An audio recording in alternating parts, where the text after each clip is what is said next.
لە برۆکسلی پایتەختی وڵاتی بەلجیکا هەشتمین کۆنگرەی پێدا لە ئەوروپا بە بەشداری 700 ئەندام سازدرا و هاوسەرۆکانی پێدێش دەستنیشانیان کرد کە ئەوان پرۆژەی کۆمەڵگەی دیموکراتی پێکدێنن. کۆنگرەی هەشتمی پێدە بۆ ڕێخستنەکانی پێدەی ئەوروپا ئەمڕۆ لە برۆکسلی پایتەختی یەکێتی ئەوروپا بە بەشداری 700 ئەندام و دەیان نووسەر و سیاسی ئەوروپی و ڕۆژنامەوان دەستی پێکرد و نوێنەری پێدەی ئەوروپا زواد کۆبانێ وتاری دەستپێکی کۆنگرەی پێشکەش بە ئامادەبووان کرد لە وتارەکەیدا تشکی خستە سەر گرنگی بە گورتترکردنی ڕێخستنەکانی پێدە لە ئەوروپا. لای خۆشیەوە هاوسەرۆکانی پێدە ئاسیا عەبدوڵڵا و ساڵح موسلیم بە ئەنگلیزی و کوردی وتاریان پێشکەش کرد و ڕایانگەیاند کە ئەوان پرۆژەی کۆمەلگای دیموکراتی پێکدێنن.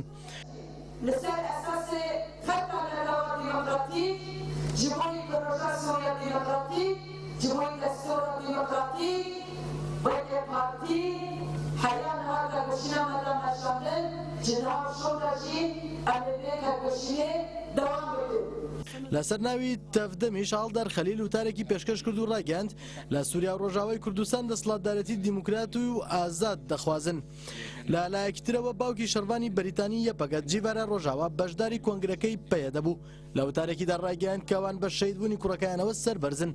هاوسەرۆکی کۆنگرەی گەل ڕەمزی کەرتاڵیش لە وتارێکیدا ڕاگەاند کە پێدە پێشەنگی بە دیموکراتیزەبوونی سووریا دەکا. شۆڕەشە ڕۆژاوا بڕاستی ژێ بنرخێن خوا بە بەرخەدانە خوا ئەم دکارم بێژن کو لە هەمبەری چەتەین داعیش و گوروبێندن بۆ ویژدانە گەلێن جیهانی.